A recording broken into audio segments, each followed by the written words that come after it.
These are the scenes on the Greek island of Evia as wildfires force people to flee from their homes. Fires broke out across Greece during the country's worst heatwave in 3 decades, with searing temperatures and dry heat causing tinderbox conditions.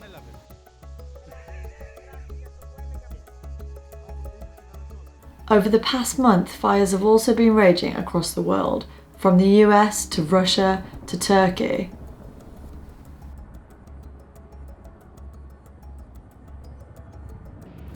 The Dixie Fire is California's second largest wildfire in the state's history. Nearly 1,000 structures have been impacted by the fire and more are still at risk. And events such as these could become more extreme because of climate change, researchers are warning.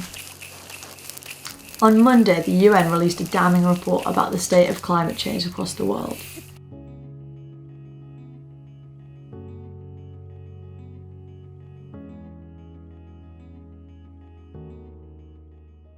Here's Richard Allan, one of the authors of the report. Well, it's certainly showing a stark message that humans are causing the planet to warm, and that without rapid, strong and sustained cuts in carbon dioxide and other greenhouse gases, we're heading into a world where it will be not pleasant for many, particularly the vulnerable, to live. The report warned that heat waves, droughts and storms that can cause wildfires and flooding are directly caused by global warming. These events are caused by the weather. So the weather generates heat waves, heavy rain and associated flooding or wildfire weather conditions.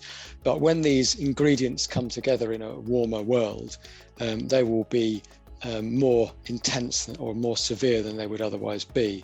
So it's not really a matter of there'll be more events, it's just that the events that we do see will be more severe. And so in a way you're promoting moderate extreme events up to really extreme events. And the most extreme events we see today will be kind of elevated to unprecedented events in the future. But some of the worst impacts of climate change can still be avoided.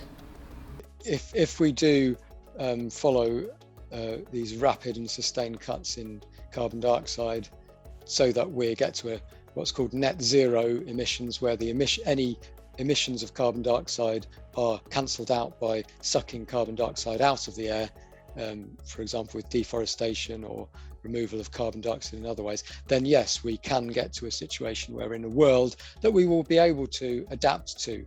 And it won't be easy, because there will still be these extreme events, and there may be concurrent and compound extremes that affect multiple breadbasket regions, for example, that we'll need to, as a planet, deal with.